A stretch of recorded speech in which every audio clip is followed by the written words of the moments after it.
ان کا حق ادا کرو، رسول اللہ سے سیکھو۔ ارے دنیا کے لیڈر انصاف کی بات کرتے ہیں لوگوں سے، لیکن جب انصاف دینے کی بات آتی ہے سب سے پہلے وہ ناکام ہوتے ہیں۔ رسول اللہ نے انصاف کی بات بعد میں کہی، پہلے ماں کی گود میں انصاف کر کے دکھایا۔ جس کا ماں کی گود میں انصاف کا یہ عالم ہو، جب وہ نبوت کا اعلان کر چکے ہوں گے اس وقت ان کے عدل و انصاف کا عالم کیا ہوگا۔ حلیمہ کہتی ہے اللہ اکبر، میں تو دل و جان سے قربان ہو گئی۔ میں نے کہا اچھا اب میں یہ بچہ لے جا سکتی ہوں؟ تو نبی کے دادا نے کہا ٹھیک ہے حلیمہ لے جانا، لیکن اس کی حفاظت کرنا۔ جب میں لے جانے لگی تو نبی کی امی نے کہا، سیدہ آمنہ خاتون نے کہا، حلیمہ یہ میرا بچہ معمولی بچہ نہیں ہے، اس کے پیدا ہوتے میں نے عجیب عجیب قسم کی بشارتیں دیکھی ہے، کرامتیں دیکھی ہے، عجیب عجیب قسم کے واقعات دیکھے ہیں۔ اللہ اکبر۔ حضرت حلیمہ کہتی بی بی آپ نے کیا کیا دیکھا؟ بہت انہوں نے بیان کیا، صرف ایک بات میری بہنیں سن لے، بہنوں کے لیے خاص طور پہ ادب کے پردے میں، ادب کے دائرے میں، حیا کے پردے میں، جب بچہ ماں کے پیٹ میں آتا ہے تو ماں کے دل میں الگ الگ قسم کی چیزیں کھانے کی خواہش پیدا ہوتی۔ بچہ ماں کے شکم میں آتا ہے تو مائیں کھانے پر اتنی اتارو ہو جاتی ہے کہ کبھی کبھی وہ تو مٹی بھی تک کھانے لگتی ہے۔ ٹھیک، اللہ جسم میں مختلف قسم کی بدبو آتی ہے اور طبیعت بوجھل رہنے لگتی ہے، حیا کے پردے میں کہہ رہا ہوں۔ لیکن یہ میرے نبی کی امی کہتی ہے جس دن وہ میرے پیٹ میں آئے میرے دل سے کھانے کی خواہش ہی ختم ہو گئی۔ ہر بچہ آتا ہے کھانے کی خواہش لاتا ہے، حضور آئے کہتی کھانے کی خواہش ختم ہو گئی، اور کہتی ہر بچہ ماں کے پیٹ میں آتا ہے، ماں کے پیٹ میں آنے کے بعد جسم میں بدبو پیدا کرتا ہے۔ فرماتی ہے جس دن سے محمد میرے شکم میں آئے اللہ اکبر ایسی نامعلوم خوشبو آتی تھی کہ مکے کی عورتیں باتیں کرتی تھی آمنہ اتنی مہنگی مہنگی خوشبو تو کہاں سے لاتی ہے جو ہم نہیں پاتی؟ تو آمنہ خاتون میرے نبی کی امی کہتی ہے واللہ جس دن سے میرا بچہ میرے پیٹ میں آیا ہے میں نے کبھی خوشبو لگائی ہی نہیں ہے، جو خوشبو بھی آتی ہے وہ میرے بچے کے صدقے میں آتی ہے۔ کیا مہکتے ہیں مہکنے والے، بو پہ چلتے ہیں بھٹکنے والے۔ اللہ اکبر۔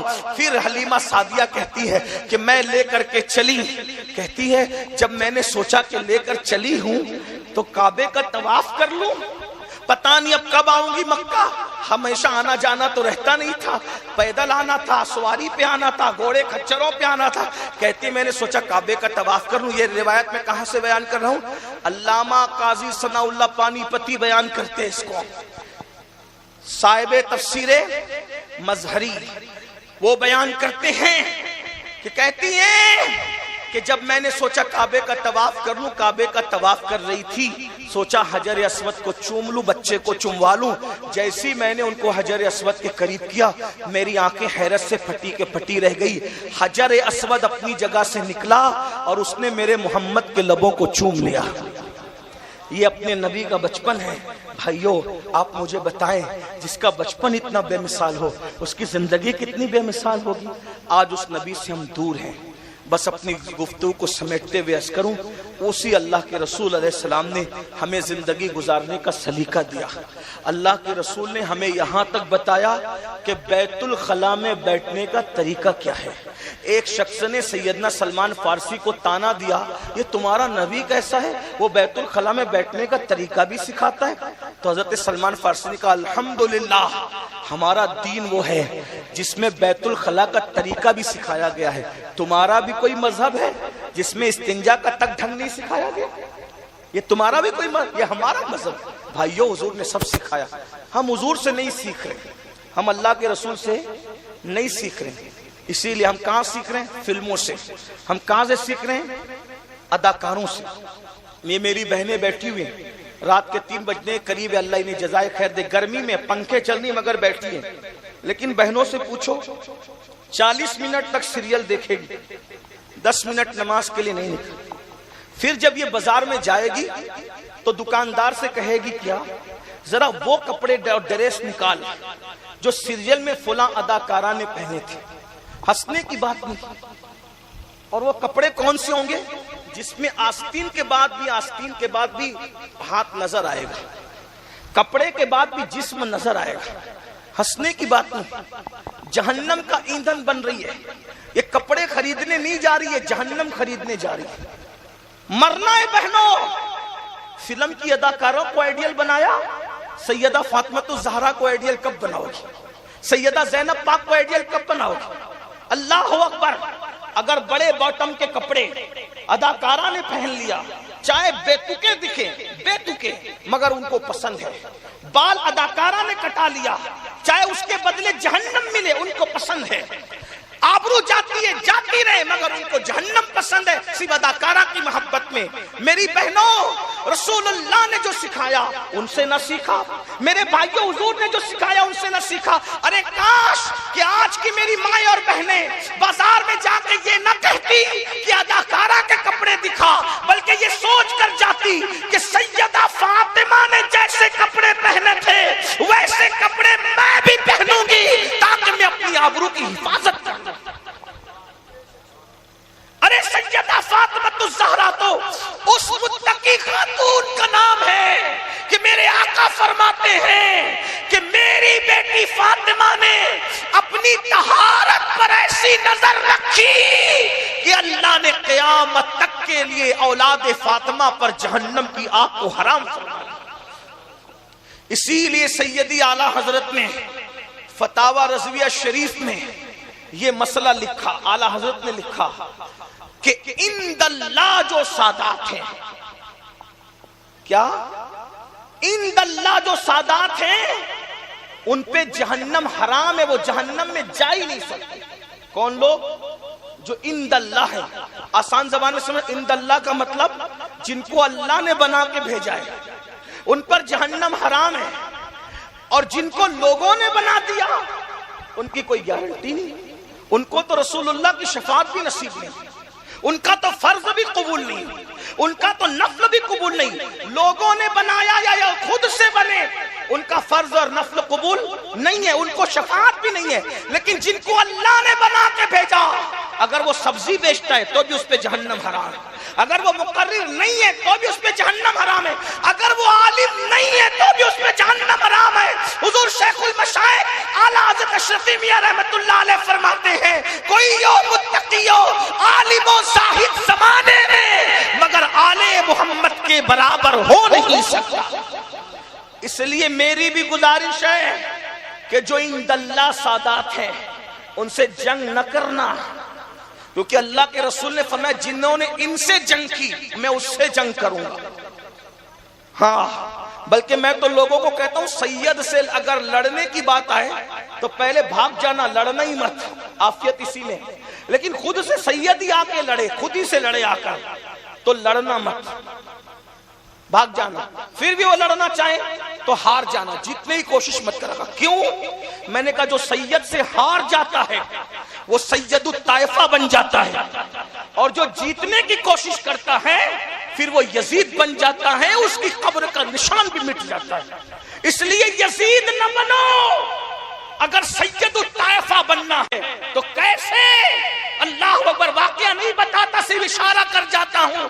چھپرا مئو والوں اور گرد نواز سے آنے والوں غور سے سنو، ایک گمنام سید جنید پہلوان کو چیلنج کرتا ہے میں کشتی کروں گا، اور وہ پورا واقعہ لالہ زار میں علامہ ارشد القادری نے تفصیل سے بیان کیا۔ حضور شیخ الاسلام علامہ سید مدنی میاں صاحب نے اپنی تفسیر اشرفی میں بیان کیا، اور بھی لوگوں نے بیان کیا۔ لیکن غور سے سنو، ایک گمنام سید تھا جو عالم نہیں کہلاتا تھا، جو فاضل نہیں کہلاتا تھا، جس کا تقوی کا حال پتہ نہیں تھا، جس کا شجرہ نسب بھی نہیں تھا، صرف جنید کو اتنا کہا جنید میں سید ہوں، اگر تو نے آج میری لاج رکھ لی تو وعدہ کرتا ہوں قیامت کے دن اپنے نانا کے ہاتھ سے تیرے سر پر شفاعت کی دستار رکھواؤں گا۔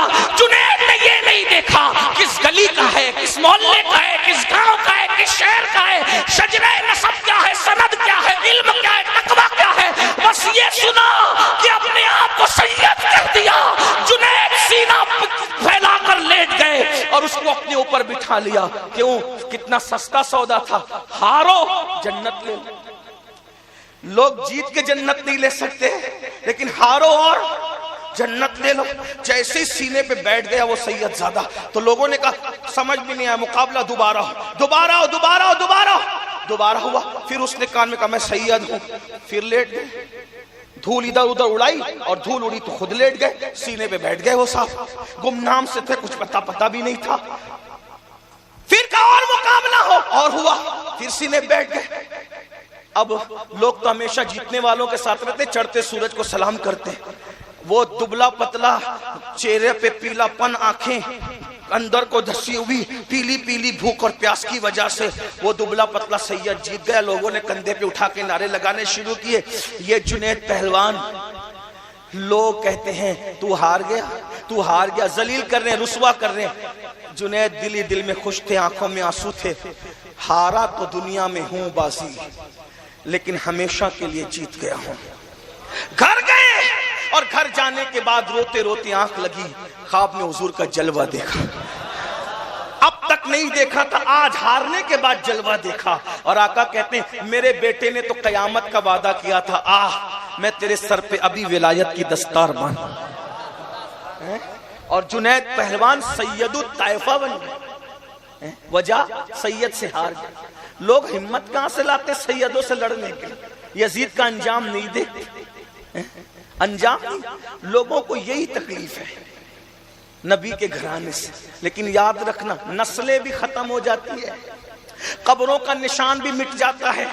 لوگ لعنت کرتے ہیں, دنیا کا مت سوچو, آخرت کا سوچو. اور آقا بھی تو فرماتے ہیں جو میری اولاد سے کا حق نہ پہچانے ان سے بغض رکھے, عداوت رکھے. تینوں میں کوئی ایک ہوگا, یا تو منافق ہوگا, یا تو باپ کی اولاد نہیں ہوگا, یا تو ایام ممنوعہ کی پیداوار ہوگا. جو سیدوں سے دشمنی رکھتے ہیں ذرا وہ حدیث کے آئینے میں چیک کریں, تینوں میں کون ہوں. میں کوئی غصہ نہیں اتار رہا, اور ویسے یوں بھی میں سیدوں کی فضیلت زیادہ بیان نہیں کرتا. اس کی وجہ یہ ہے کہ سید جب سید کی فضیلت بیان کرتے ہیں تو لوگ ایک دوسرے کو ٹھنکیا کے کہتے ہیں دیکھو دیکھو دیکھو. ہاں یہ حال ہے, اس لیے ہم نہیں کہتے. مگر جب اب مجبور ہو گئے ہیں یہ کہ بلگرام کے سادات پہ انگلی اٹھے, مہریرہ کے سادات پہ انگلی اٹھے, کہ چونچے مقدسہ کے سادات پہ انگلی اٹھے, دیوا کے وارث پاک پہ انگلی اٹھے, سرکار مدار پاک پہ انگلی اٹھے, تو پھر اب ہماری خاموشی نہیں ہونی چاہیے. اس لیے کہ ہم رسول اللہ کی آل کے بے دام غلام ہیں.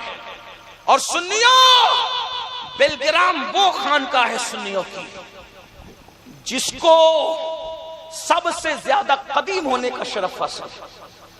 سرکار قطب الدین بختیار کاکی کے جتنے خلفاء ہیں ان کے تمام خلفاء میں میری اپنی معلومات کے مطابق سب سے زیادہ اگر خدمت کسی خانقاہ نے نسلاً بعد نسلی نسلاً بعد نسلی نسلاً بعد نسلی اگر انجام دی ہے تو اس خانقاہ کو بلگرام شریف کی خانقاہ کہتے ہیں. یہ دعوت الصغریٰ سید محمد دعوت الصغریٰ جن کے نام سے یہ مشن جاری ہے, آج بھی ان کے بیٹے کام کرنے, غریبوں کی شادی, مریضوں کا علاج, بیواؤں کی مدد. یہ آج کی بات نہیں ہے. اس خانقاہ نے تقریباً 800 سال سے اسی روایت کو انجام دیا. کبھی بلگرام میں کرتے رہے اور پھر مہریرہ تو پھر مہریرہ. ہمارے مہریرہ کا کوئی جواب ہی نہیں ہے. حالانکہ بلگرام کی برکتیں جب صاحب البرکات کی شکل میں مہریرہ منتقل ہوتی ہے تو مہریرہ کو وہ جنت نشان بنا دیتی ہے کہ اللہ اکبر. پھر مہریرہ مطہرہ وہ مہریرہ ہے کہ مولوی بھی آتا ہے اس خانقاہ میں تو اپنے زمانے کا مولائے روم بن جاتا ہے. ہم اسی لیے تو کہتے ہیں بلگرام کا وہ شہزادہ جب مہریرہ جا کر کے آباد ہوا, مولوی عبد المجید آئے تو سیف اللہ المسلول بن گئے, مولوی احمد رضا آئے امام اہل سنت مجدد 14ویں صدی بن گئے. یہ اسی خانقاہ کا فیضان. عظمت جانو, قدر جانو, عزت جانو. اور ایک بات آپ کو بتاؤں بھائیوں, سیدوں کے ساتھ اچھا کرو گے, توجہ ہے, یا برا کرو گے, اس کا ڈائریکٹ اور انڈائریکٹ اثر رسول اللہ کی ذات پہ پڑتا ہے. اس کو خیال رکھیں. کس پہ پڑتا ہے؟ رسول اللہ کی ذات. Direct indirect. حاجی امداد اللہ مہاجر مکی بڑا نام ہے, انہوں نے لکھا ہے کہ ایک صاحب تھے مدینہ شریف میں، بہت بڑے محدث رہتے تھے، حدیث کا درس دیتے تھے مسجد نبوی میں بیٹھ کے۔ ایک مرتبہ ایک حدیث کے طالب علموں کو مار دیا، سبق نہیں پڑھنے پہ مار دیا۔ مارا نا، ان کی شان یہ تھی کہ حضور کا دیدار کرتے تھے، رسول اللہ کی زیارت کرتے تھے صلی اللہ علیہ وسلم۔ جس دن سے اس جوان کو مارا اس دن سے حضور کی زیارت بند ہو گئی، دیدار بند ہو، بہت پریشان ہوئے، زیارت نہیں ہوتی، زیارت نہیں ہوتی۔ بہت بزرگوں سے دعا کرائی، ایک صاحب دل نے دعا کی کہ جا زیارت ہو جائے۔ پھر خواب میں جب حضور تشریف لائے تو دیکھا کہ حضور علیہ السلام نے چہرہ پھیر لیا، محدث صاحب منہ پھیر لیا، اور جب منہ پھیرا تو انہوں نے عرض کی آقا ناراض سے محسوس ہوتے ہیں، وجہ؟ آقا نے فرمایا تو نے مجھے کیوں مارا، تو نے مجھے کیوں مارا؟ اس نے حضور میں آپ کو ماروں گا، میں تو آپ کی شفاعت کا طالب ہوں، میں تو آپ پہ ایمان رہا، میں آپ کو ماروں گا۔ پھر کہا تو نے مجھے کیوں مارا؟ آقا نے فرمایا تو نے مجھے کیوں؟ کہا حضور میں تو آپ پہ ایمان رہا، آپ کی شفاعت کا طالب ہوں، میں آپ کو کیوں ماروں گا؟ پھر آقا نے فرمایا تو نے مجھے کیوں مارا؟ انہوں نے قدم پکڑ کر سرکار کوئی غلطی ہو تو اشارہ فرما دے، مجھے سمجھ نہیں پا رہا ہوں۔ تو حضور علیہ السلام نے اپنی پیٹھ سے کرتا ہٹایا تو دیکھا کہ پیٹھ پر انگلیوں کا نشان تھا۔ کہا حضور یہ کیا ہے؟ کہا یہ تیری انگلیوں کا نشان ہے۔ کہا حضور آپ کی پشت پہ میری انگلی کا نشان؟ کہا تو نے میرے بیٹے سید کو مارا نا تو اس کی پیٹھ پر نشان نہیں تھا، وہ نشان میری پشت پر۔ بڑا نازک مرحلہ ہے یہ، اس لیے سیدوں کے بارے میں، آل نبی کے بارے میں، سادات کے بارے میں احترام کرنا۔ اللہ کے رسول فرماتے ہیں اگر کعبۃ اللہ میں بھی موت ہو جائے، کعبے اور مقام ابراہیم کے درمیان، اور میری اولاد سے بغض رکھتا تھا، آقا فرماتے پھر بھی جہنم میں جائے۔ بات دور نکل گئی، میں کیا عرض کر رہا تھا کہ بہنوں کو چاہیے کہ وہ پردہ کرے، اداکارہ کا لباس نہ پہنے، بھائیوں کو چاہیے کہ وہ پھٹی پینٹ نہ پہنے، حضور علیہ السلام کی سنت کے لباس، سنت کے مطابق لباس پہنے۔ آقا دنیا میں لباس بشر میں اس لیے تشریف لائے تھے تاکہ وہ ہمیں سکھائیں ہم اپنی زندگی کیسے گزاریں۔ آخری پیغام حضور علیہ السلام نے ہمیں کیا سکھایا؟ صرف 3 باتیں عرض کر کے بات ختم کرتا ہوں۔ اللہ کے رسول فرماتے ہیں میرے اللہ نے مجھے اخلاق سکھائے، آقا فرماتے ہیں میرے اللہ نے مجھے اخلاق سکھائے، اور پھر فرمایا کیا سکھایا؟ سن لو۔ آقا فرماتے ہیں مجھے میرے اللہ نے 3 باتیں سکھائی۔ نمبر 1، آقا فرماتے ہیں میرے اللہ نے مجھے سکھایا جو تجھ سے دور بھاگے تو اس کے قریب جا۔ سیرت کا درس ہے، جو تجھ سے دور بھاگے تو اس کے قریب۔ ایسا مت کرو کہ بھائی دور بھاگ رہا ہے میں بھی دور بھاگوں، نہیں، بھائی دور بھاگ رہا ہے تم قریب جاؤ، دوستو دور بھاگ رہا ہے تم قریب جاؤ۔ انانیت مٹا دو، انا کا مسئلہ ختم کر دو۔ آج شادی کا کارڈ اگر دیر سے پہنچتا ہے تو آدمی جھگڑا کرتا ہے مجھے دیر سے کیوں پہنچا، اور اللہ کے رسول کی سنت یہ ہے کہ کوئی چلتے چلتے ہاتھ پکڑ کے کہتا ہے حضور میرے گھر چلیے کھانا کھا لیجئے، اور آقا کو بھوک لگی ہوتی تو حضور اس کے گھر چلے جاتے۔ آج کل ایسا ہو گیا اگر کوئی ڈاکٹر بن جائے، انجینئر بن جائے، ٹیچر بن جائے، یا اچھا مقرری بھی بن جائے، اچھا ناطخواں بن جائے، لوگ اس سے مسافہ کرنے آتے ہیں تو وہ چڑھتا ہے، لوگ مجھ سے مسافہ کیوں کرتے ہیں؟ بھائی آپ کی ٹرین ہو تو الگ بات ہے، فلائٹ پکڑنا تو الگ بات ہے، وقت نہیں ہو تو الگ بات ہے۔ رسول اللہ سے بڑا کوئی ہو سکتا ہے؟ لیکن صحابہ کرام میں سے کوئی حضور سے مسافہ کرتا تو حضور کی زندگی کے خوبصورت ترین پہلو یہ تھے جب تک لوگ حضور کا ہاتھ پکڑے رہتے میرے آقا نے کبھی اپنا ہاتھ کسی سے چھڑایا تک نہیں، اور لوگوں کی عادت تھی حضور کے ہاتھ اتنے نرم نرم تھے، حضرت انس کہتے ہیں کہ ریشم سے بھی زیادہ نرم حضور کے ہاتھ تھے، ٹھنڈے ٹھنڈے رہتے تھے اور مشک کی طرح خوشبودار تھے۔ اگر کوئی صبح حضور سے مسافہ کر لیتا تو شام تک کے حضور علیہ السلام کے ہاتھ سے مسافہ کرنے کی برکت سے اس کے ہاتھ سے شام تک خوشبو آیا کرتی تھی۔ اللہ کے رسول صلی اللہ علیہ وآلہ وسلم کی سیرت طیبہ کا پہلو یہ ہے، اور آج ہم لوگ کسی کے جنازے میں نہ جائیں، کسی کی میت میں نہ جائیں، کسی کی شادی میں نہ جائیں، تھوڑا سا مال آ جائے تو گھمنڈ آتا ہے، تھوڑا علم آ جائے تو تکبر آتا ہے۔ اللہ کے بندو جو تم سے دور بھاگے تم اس کے قریب جاؤ، رشتوں کو توڑو مت، رشتوں کو جوڑو، قریب آؤ ایک دوسرے کے۔ اور ہم تو صوفیہ کے ماننے والے ہیں، بابا فرید الدین گنج شکر فرمایا کرتے تھے ہمارے پاس کینچی نہ لایا کرو، اور نہ کینچی کی بات کیا کرو، ہمارے سامنے سوئی دھاگے کی بات کیا کرو، کیونکہ کینچی ایک کو دو کر دیتی ہے اور سوئی دھاگا دو کو ایک کر دیتا ہے۔ کاٹنے والے مت بنو، بانٹنے والے مت بنو، جوڑنے والے بنو۔ اللہ کے رسول جوڑنے کے لیے آئے تھے۔ آج ہم نے بھائیوں کو توڑا، آج ہم نے رشتہ داروں کو توڑا۔ بہنوں کی تو خاص توجہ، بہنوں کو سب سے برا اگر دنیا میں کوئی لگتا ہے تو ان کی سانس ان کو بری لگتی، ان کی نندے ان کو بری لگتی۔ ہنسنے کی بات نہیں، اگر ان کی امی آئے تو دعوت میں مینو بدل جائے گا، اور اگر نندے آئے تو مینو بدل جائے گا۔ یہ بہنوں، اگر تم ہنس رہی ہو تو اللہ تمہیں ہمیشہ مسکراتا رکھے، یہ تمہارے چھوٹے بھائی کی تمہارے لیے دعا ہے۔ لیکن ایک بات کہوں، اللہ کے رسول نے فرمایا کما تدین تدان، تم جیسا کرو گے ویسا پاؤ گے۔ آج تم بہو ہو، کل تم ساس بنو گی۔ اگر آج تم نے اپنی ساس پہ ظلم کیا، اس بوڑھی ساس پہ، تو کل تمہاری بہویں بھی تم پہ ظلم کرے گی، اور تم جتنا ظلم کر رہی ہو اپنی ساس پر، اس سے بڑھ کے ظلم تمہاری بہویں تمہیں کرے گی۔ اور اگر آج تم نے اپنی ساس کی خدمت کی، انشاءاللہ تمہاری بہویں اس سے بڑھ کر تمہاری خدمت کرے گی۔ آج گھر گھر کی کہانی ہے، ساس بہو میں بنتی نہیں، کہیں ساس ظلم کر رہی، کچھ ساس بھی ظالم ہوتی ہے، بڑھیا بڈھی ہو کر بھی، بال سفید ہو کر بھی، چہرے پہ جھرری پڑنے کے بعد بھی وہ بہو کو ڈستی رہتی، ستاتی رہتی۔ میں ایسی ساسوں سے کہتا ہوں میری ماں اور بہنوں، او بڑی بھی لوگوں، سوچو تمہارے پیر قبر کے قریب ہو گئے، اب تم دنیا سے لے کے کیا جاؤ گی؟ تمہارے لیے بھی کما تدین و تدان، تم کسی کی بیٹی پہ ظلم کرو گی تو تمہاری بیٹیوں پہ بھی ظلم ہوگا۔ تم کسی کی بیٹی کو وقت پہ کھانا نہیں کھانے دو گی تو تمہاری بیٹیوں کو بھی وقت پہ کھانا نہیں ملے گا۔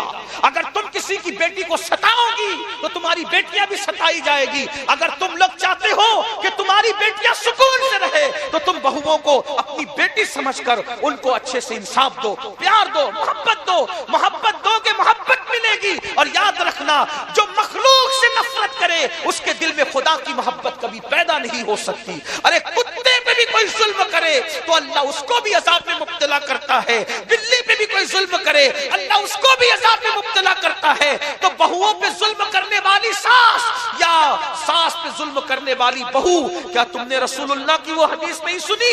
ایک عورت نمازی تھی، روزے دار تھی، نیک تھی، لیکن اس نے بلی پہ ظلم کیا تو اس کی نماز اس کو کام نہیں آئی، اس کا روزہ اس کو کام نہیں آیا۔ میری بہنوں، جب بلی پہ ظلم کرنے والی عورت نماز روزہ کر کے بھی جہنم میں گئی تو تم 10 بیویوں کی کہانی پڑھ کر کہاں جنت میں چلی جاؤ گی؟ اس لیے اچھی طرح یاد رکھنا، توبہ کرو، ظلم مت کرو، کسی پہ زیادتی مت کرو۔ آقا فرماتے جو تم سے دور بھاگے تم اس کے قریب جاؤ، محبتوں کا ماحول بناؤ۔ نمبر 2، جو تمہیں توڑے تم اس کو جوڑو۔ جو تمہیں توڑے، میں سب بھائیوں کو بھی کہتا ہوں، بہنوں کو بھی کہتا ہوں، نفرت کا جواب نفرت سے مت دو، نفرت کا جواب محبت سے دو۔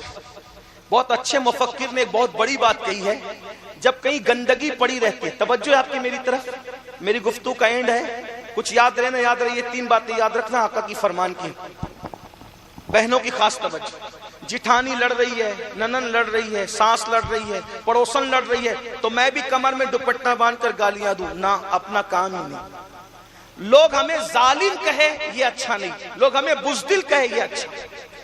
بزدل کہلاؤ صبر کر کے، لڑ کے ظالم کہلانے کی ضرورت نہیں، ٹھیک ہے؟ گندگی لا کر رکھ دی گئی، اب گندگی کے مقابلے میں بڑی گندگی لاؤ گے تو گندگی بڑھے گی کہ ختم ہوگی؟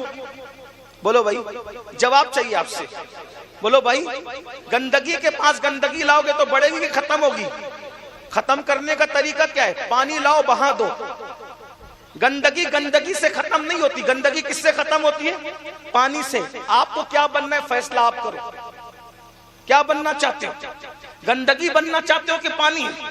تو تم گندگی مت بنو، گندگی صاف کرنے والے بنو۔ نفرت کا جواب نفرت سے مت دو، صبر کرو۔ اللہ کے رسول کو جنہوں نے پتھر مارے، حضور نے ان کو بددعا نہیں کی، ان کے لیے دعا کی۔ پتھر مارنے والے غلام بننے پہ مجبور ہوئے کہ نہیں ہوئے؟ ایک کردار ہمارے جلسوں میں پڑھا جاتا ہے، کوئی تلوار لے کر کے آ رہا ہے، 39 مسلمان ہو گئے، 40واں مسلمان نہیں ہونے دوں گا، محمد کو قتل کر دوں گا۔ تلوار تھی کہ نہیں تھی ہاتھ میں؟ لیکن سوچو، کسی کے ہاتھ میں تلوار ہے، کسی کے لب پہ دعا ہے۔ تلوار لانے والا ہار گیا، دعا دینے والا جیت گیا۔ تلوار لانے والا غلام بن گیا، دعا دینے والا آقا کے آقا ہی رہا۔ جو تلوار لے کے آیا تھا، دنیا اس کو عمر ابن خطاب کہتی ہے، جو دعا دے کر کے دل جیت رہا تھا، دنیا اس کو محمد الرسول اللہ کہتی ہے۔ دیکھا، نفرت اور محبت میں جنگ ہوئی تو جیتا کون؟ محبت جیتا۔ اس لیے نفرت کا جواب نفرت سے مت دو، محبت سے دو۔ تو فرمایا جو تجھے توڑے تم اس کو جوڑو، اور فرمایا جو تمہیں محروم کرے، جو تمہیں محروم کرے تم اس کو عطا کرو، جو تمہیں محروم کرے تم اس کو عطا کرو۔ اس کی ایک جھلک دیکھ لیں، بات پوری ہوتی۔ امام حسن کو زہر دیا گیا، ٹھیک، آپ سب کو پتہ ہے، دردناک شہادت امام حسن کی۔ 5 مرتبہ زہر دیا، زہر کھاتے تھے، دعا کرتے تھے، نانا کے مزار پہ جا کے زہر کا اثر ختم ہو جاتا تھا۔ آخری میں دربار شام سے ایک ہیرے کی شکل میں بھیجا گیا مدینہ شریف مروان کے ذریعے سے، اور ہیرا پیس کر کے مشکیزے میں ڈلوا دیا گیا۔ اور یہ ہیرا بھیجنے والا کون تھا؟ اسی کو دنیا یزید پلیت کہتی ہے۔ یزید صرف قاتل امام حسین نہیں ہے، وہ امام حسن کا بھی قاتل ہے، یاد رکھنا۔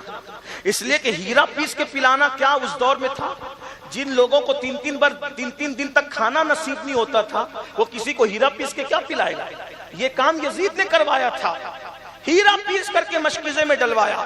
امام حسن نے جب تہجد کے وقت وہ پانی پیا، 40 دن تک آتے کٹ کٹ الٹی کے ذریعے نکلتی رہی اور بیت الخلا کے ذریعے نکلتی۔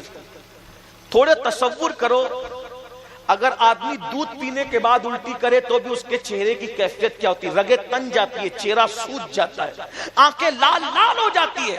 دودھ پی کے الٹی کرنے کی یہ تکلیف ہے۔ جب امام حسن کے ٹکڑے ٹکڑے الٹی کے ذریعے سے نکلتے ہوں گے تو تکلیف کتنی ہوتی ہوگی۔ اور 1 دن 2 دن نہیں، 40 دن تک امام حسن الٹیاں کرتے رہے۔ امام حسین آئے، مختلف روایتیں سب نہیں پڑھتا، عنوان کی مناسبت سے ایک روایت پڑھتا ہوں۔ امام حسین آئے، آنے کے بعد کہا بھیا بتاؤ آپ کو زہر کس نے دیا؟ امام حسین آئے، آقا نے دونوں کو اپنے وراثت دی تھی، امام حسن کو صبر دیا تھا، امام حسین کو شجاعت اور بہادری دی تھی۔ امام حسین آئے، بھیا بتاؤ تمہیں کس نے شہید کیا؟ مختلف روایتیں، فصول المہمہ کے اندر یہ روایت موجود ہے۔ امام حسن نے کہا بھائی مجھے معلوم ہے کہ مجھے زہر دینے والا کون ہے، مجھے شہید کرنے والا کون ہے، مجھے قتل کرنے والا کون ہے، مجھے معلوم ہے۔ بھیا بتاؤ نام کیا ہے اس کا؟ جواب سنو۔ مختلف روایتیں سن رکھی، وہ سب بھی صحیح اپنی جگہ، لیکن یہ بھی لکھا ہوا ہے، اور جو لکھا ہے میں پڑھ رہا ہوں آپ کے سامنے، حوالہ میں نے پڑھ دیا۔ امام حسین نے کہا جب تمہیں معلوم ہے تو نام بتاؤ۔ امام حسن کا جواب سنو، کہتے ہیں بھائی میرے نانا نے اپنی پوری زندگی کبھی کسی کی غیبت نہیں کی، میرے ابا مولا علی نے بھی کبھی کسی کی غیبت نہیں کی، میری امی سیدہ فاطمہ نے بھی کبھی کسی کی غیبت نہیں کی۔ مجھے ڈر لگتا ہے اگر میں قاتل کا نام بتا دوں گا نا تو غیبت ہو جائے گی، غیبت کے ڈر سے میں قاتل کا نام نہیں بتاتا، اور میری تمنا تو یہ ہے حسین کہ اگر کل قیامت کے دن اللہ نے میرے قاتل کا معاملہ میرے حوالے کر دیا تو انشاءاللہ میں اپنا اس کا ہاتھ پکڑ کر اس کو جنت میں لے جاؤں گا۔ یہ امام حسن کا اخلاق ہے۔ حالانکہ ایسا ہوگا نہیں، اللہ تعالیٰ قاتل کا فیصلہ خود فرمائے گا، لیکن یہ امام حسن کی سوچ کی بلندی دیکھیں، ان کی سوچ کی بلندی۔ بھائی جن سے بغض رکھنا انسان کو جہنم میں لے جاتا ہے، ان کو شہید کرنا کہاں جنت میں لے جائے گا؟ لیکن امام حسن کی بلندی دیکھیں، جن کے رتبے ہیں سوا، ان کو سوا مشکل ہے۔ جب اپنے بزرگوں کے کردار یہ ہے تو آج ہم ایک دوسرے سے لڑ کیوں رہے؟ برادری کے نام پہ، سلسلے کے نام پہ، مدرسوں کے نام پہ، جلسوں کے نام پہ، تنظیموں کے نام پہ، تحریکوں کے نام پہ۔ بھائیو جب ہمارا عقیدہ ایک ہے، ہمارے نظریات ایک ہے، ہمارا غوث، ہمارے کتب، ہمارے ابدال، ہمارا حسام الحرمین پر نظریہ ایک ہے۔ جب ہم سب یہ کہتے ہیں انہیں جانا، انہیں مانا، نہ رکھا غیر سے کام، للہ الحمد میں دنیا سے مسلمان گیا، تو پھر آپس میں مختلف کیوں ہے، لڑ جھگڑ کیوں کر رہے ہیں؟ نہیں، متحد ہوئیے۔ میلاد اتحاد کا نام ہے، میلاد اتفاق کا نام ہے، میلاد محبتوں کا نام ہے، میلاد نفرتوں کے خاتمے کا نام ہے، میلاد غریبوں پہ شفقت کا نام ہے، میلاد جو ہے وہ محبتوں کی سوغات تقسیم کرنے کا نام ہے، میلاد نفرتوں کی دیوار کو توڑ کر محبت کے گلستہ سجانے کا نام ہے۔ آئیے نبی کی میلاد صرف جھنڈیاں لگا کر نہیں منائیں گے، صرف جلوس نکال کر نہیں منائیں گے، صرف نعتیں پڑھ کے نہیں منائیں گے، نعتیں ہوتی تھی ہوتی رہے گی، جلوس نکلتے تھے نکلتے رہیں گے، جلسے ہوتے تھے ہوتے رہیں گے، لیکن میلاد اس طرح ہی منائیں گے۔ یا رسول اللہ، کوئی جھنڈا لگاتا ہے، انشاءاللہ ہماری فیملی کی طرف سے ہم درخت لگا کر کے آپ کی میلاد منائیں گے، چہرے پہ داڑھی سجا کے آپ کی میلاد منائیں گے۔ کوئی محلے میں بیوہ ہے تو اس کے سر پہ دوپٹہ ڈال کے آپ کی میلاد منائیں گے۔ کوئی یتیم بچی ہے، اس کی شادی نہیں ہو رہی ہے، شادی کر کے میلاد منائیں گے۔ کوئی غریب ہے، اس کا آپریشن ہونے والا ہے، اس کے پاس پیسے نہیں ہیں، تو ہم میلاد کی خوشی میں اس کا آپریشن کرا دیں گے تاکہ اس کو نئی زندگی مل جائے۔ ہم میلاد اس طرح بھی منائیں گے کہ کچھ غریب بچوں کی فیس ہم اپنے اوپر لے لیں گے تاکہ ان کی فیس بھرتے رہے۔ اس طرح بھی تو میلاد مناؤ۔ کوئی مسجد بنا دیں گے میلاد النبی کے نام سے تاکہ رہتی دنیا تک کے لوگ اس مسجد کے ذریعے سے حضور کی میلاد کو یاد رکھے۔ بڑی معذرت کے ساتھ ہمارا حال یہ ہے، ہم روایتوں میں رسومات میں گھس گئے ہیں اور دوسری طرف توجہ ہی نہیں کرتے۔ میرے بھائیوں، دنیا کے دوسرے لوگ بڑی بڑی اسکولیں بنا رہے ہیں، بڑے بڑے کالجز بنا رہے ہیں، بڑے بڑے ادارے بنا رہے ہیں، اور ابھی ہم لوگ عرس و چادر اور گھاگھر میں الجھے ہوئے ہیں۔ میں عرس کو منع نہیں کر رہا ہوں، چادر گھاگھر کو منع نہیں کر رہا ہوں، لوگ ہماری بات کو غلط مطلب دیتے ہیں، لیکن اتنا ضرور کہتا ہوں بھائیوں، اگر ہم نے ولیوں کے نام پہ عرس میں جتنے لاکھوں روپے خرچ کرنے ہیں، کاش ہم شرعی عرس منا کر کے وہ لاکھوں روپے اسی ولی کے نام سے کوئی خاتون اور لڑکیوں کا اچھا اسکول بنا دے، اچھا مدرسہ بنا دے، اچھا کالج بنا دے۔ سنیوں کے پاس پیسوں کی کمی نہیں ہے، مگر مسئلہ سب سے بڑا یہ ہے کہ سنی اپنا پیسہ کہاں خرچ کرنا چاہیے یہ نہیں سمجھ پا رہے ہیں۔ رسول ربیع الاول کے نام پہ 500 کلو کے کیک کٹیں گے۔ کیا کٹیں گے؟ 500 کلو کے کیک۔ اب کیا جائز ہے کیا ناجائز ہے میں اس پہ نہیں بہتا، لیکن صرف اتنا کہتا ہوں، وہ کیک کاٹ کر ایک دوسرے کے منہ پہ ملوں گے تو وہ زیادہ بہتر ہے، یا پھر وہ کہ وہ 500 کلو کا کیک بنانے کی بجائے اس میں 500 کٹ بنا کر 500 غریب مسلمانوں کے گھر تک پہنچا جائے؟ بتائیے۔ ہم تو دیکھ رہے کہ اب میلاد النبی کے جلوس میں لوگ پٹاخے پھوڑ رہے ہیں۔ بتاؤ، حضور کا دل ٹھنڈا کرنے نکل رہے ہو کہ حضور کا دل دکھانے نکل رہے ہو؟ خدا کے لیے دین سیکھو، علماء کو اپنا قائد بناؤ، صوفیہ کو اپنا قائد بناؤ اور دین پر عمل کرو۔ میں تو کہتا ہوں جلوس میں اتنے اچھے انداز سے چلو کہ ہندوستان میں تبلیغ کا سب سے اچھا موقع ہے ہمیں۔ پوری دنیا میں گولڈن چانس اسلام کے بارے میں اگر کہیں تو ہمارے ملک ہندوستان میں۔ کیوں؟